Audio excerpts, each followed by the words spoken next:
Welcome back to జయ స్వంటిల్ అండి. ఈరోజు చింత చిగురు పొడి చేస్తున్నానండి. కందిపప్పు చింత చిగురు వేసి కందిపప్పు ఒక కప్పు అండి, చింత చిగురు ఒక కప్పు అండి, కొద్ది పెద్ద సైజు కప్పుతో. ఒక స్పూను సాల్ట్ అండి, ఒక స్పూను ధనియాలు జీలకర్ర, ఒక స్పూను మినపప్పు అండి, ఒక 2 స్పూన్లు వెల్లుల్లి అండి, ఒలిసి పెట్టాను, 2 స్పూన్లు ఉంటాయి. ఎండుమిర్చి ఒక 10 ఉంటాయండి, చిక్కిసిలా పెట్టాను, త్వరగా ఎగుతాయండి. ప్యాన్ పెట్టానండి, వేడవుతుంది. మనం చింతకూర వేసుకుందాం. చింత చిగురు అవుతుందండి. చింత చిగురు మనకి చూసారా, మనం చింత చిగురు కోసిన తర్వాత కడిగి సారబెట్టానండి. తడి ఉండకూడదు, కొట్టి మనకి ఇలా వేయించుకోవాలి. బాగా వేగాక తీద్దాం, ఇంకొంచెం వేగితే సరిపోతుంది. మనం తీసుకుందండి, వేగిపోయింది చూసారా. ఓకే, అయిపోయింది. మనం తీసుకున్నాం, వేపామండి. మినపప్పు వేసుకున్నాం అండి.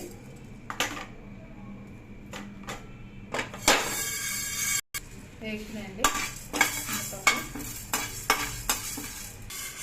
వేగిపోయండి మినపప్పు తీసుకున్నాం. మనకు అన్నీ చల్లారాక మిక్సీ చేయాలండి. అందుకోసం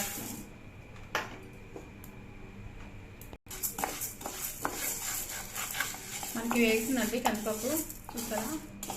ఇంకొంచెం వేగాలి, మనకి పచ్చివాసన ఉండకూడదండి. ఏవి కూడా టేస్ట్ బాగుంటుంది. మన చింత చిగురు పొడి చాలా బాగుంటుంది. మనకి వేగిపోయిందండి కందిపప్పు, తీసేస్తున్నాం. చల్లారాలి. మనం ఇప్పుడు ధనియాలు జీలకర్ర వేస్తున్నామండి. ధనియాలు జీలకర్ర వేగిపోయిందండి, తీసేస్తున్నాను. వెల్లుల్లి ఎండుమిర్చి వేస్తున్నామండి. మనకి సాల్ట్ కూడా వేసుకుంటున్నామండి ఇందులో. మనకి వెల్లుల్లి వేగిపోయి స్టవ్ ఆపేస్తున్నామండి. ఇంక వేద్దాం, కొద్దిగా స్టవ్ ఆపేసాను. ఇదిగోండి, కొద్దిగా ఇంక వేస్తున్నాను. ఇంకా అయిపోయి మొత్తం తీసుకుందాం.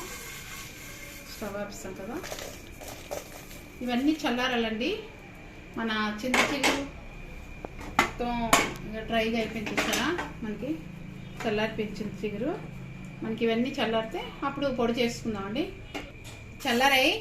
మనం ఒక స్పూన్ ఫస్ట్ వేసాం కదండి వేపేటప్పుడు, ఇంకో స్పూన్ వేస్తున్నానండి. సరిపోదు సాల్ట్, అన్నీ వేసుకుందామండి.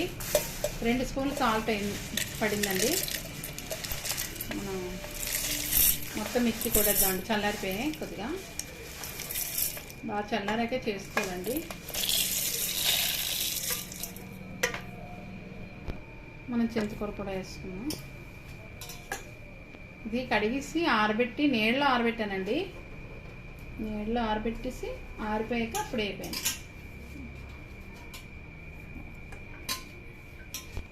మిక్సీ చేద్దామండి. మనం మిక్సీ బాగా చేసుకోవాలండి. మనకి చూసారా పొడి ఎలా ఉందో. వేసుకుందాం అండి. ఇలా చేసుకోవాలి, పొడి చక్కగా ఉంటుంది తినడానికి. మనం చూసారండి మన చింత చిగురు పొడి ఎంత బాగా వచ్చిందో. ఇలా పడుతుంది చూసారా. మనకి వేడివేడి అన్నంలో వేసుకొని నెయ్యి కానీ నూనె కానీ వేసుకుంటే చాలా బాగుంటుందండి. చూడండి ఫ్రెండ్స్, నచ్చితే లైక్ చేయండి, షేర్ చేయండి, సబ్స్క్రైబ్ చేయండి. బాయ్ అండి. నెక్స్ట్ వీడియో కలుద్దాం అండి. బాయ్.